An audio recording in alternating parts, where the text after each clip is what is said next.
Corruption, background and foreground. 4 years have passed since the establishment of the country, but with each passing day, new problems are emerging, which those who demanded Pakistan did not even think about. When Pakistan was formed, at that time the instruments were being changed. A new alignment of technology was taking place all over the world, and some countries had reached the peak in those days. The Hindus of the subcontinent considered sea voyages a threat to their faith, so they remained a captive of self-imposed imprisonment in the subcontinent for thousands of years. Muslims arrived here as the pioneers of a modern civilization. First, their defense technology and fighting style proved them better than the natives, but then gradually they too became captives of the subcontinent. This captivity also affected their habits and customs. Now there is no more difference between the Muslims who claim modern civilization and the Hindus who have been walking around the same mandap for centuries than that one group worshipped in the temple and the other offered prayers in the mosque. Hinduism is called a swamp. Every invading nation that came to the subcontinent went down in this swamp, and alienation from religion. Hinduism also influenced the Muslims, and the imams of the mosques also became the rulers of all religious affairs like the pundits.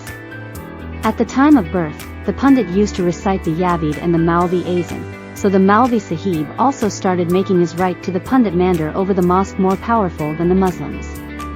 In this way, except for the difference in the word of prayer, most of the issues of both groups were the same.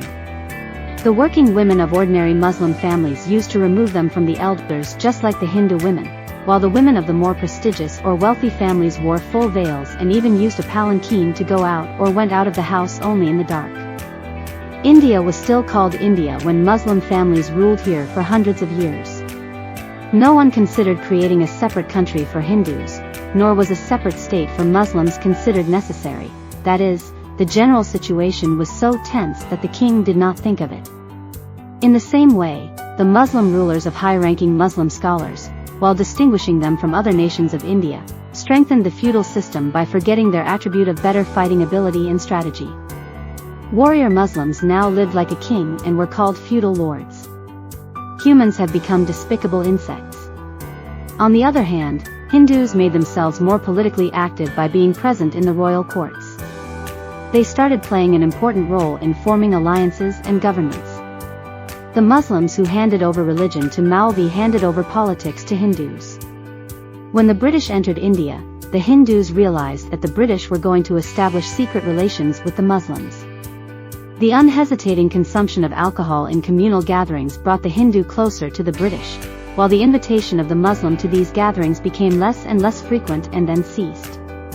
The importance of alcohol in the Anglo-Indian friendship cannot be ignored at this time. The British had become accustomed to Indian friendship. However, Muslim women did not participate in these gatherings. According to Chanakya's teachings, Hindus are encouraged to use beautiful women to obtain secret information and achieve higher political goals. Hindus first came close to the Muslim rulers through a woman and later placed a jar of wine in the hands of the same woman and presented it to the British. Now the British and the Hindus had become one, and the Muslims were left as a separate individual. Hinduism, the hand of the Muslims, soon became the hand of the British.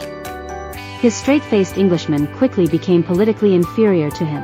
When Hindus started getting jaggers of Muslims, they became more social than Muslims. Muslims became more and more desperate. When the estates of corrupt landlords were taken away, they had no place to set foot. However, he started thinking about regaining his political and social status. This thought forced me to participate. On the other hand, the British, who were used to refuting every hypothesis on the basis of science, disproved Hinduism with some authority. Among the few Indians who agreed with the British, they laughed at the stupidity of their nation that they called the gods made by their own hands as gods. The British started separating these like-minded Hindus from other Hindus and giving them the status of their deputies for political consultation.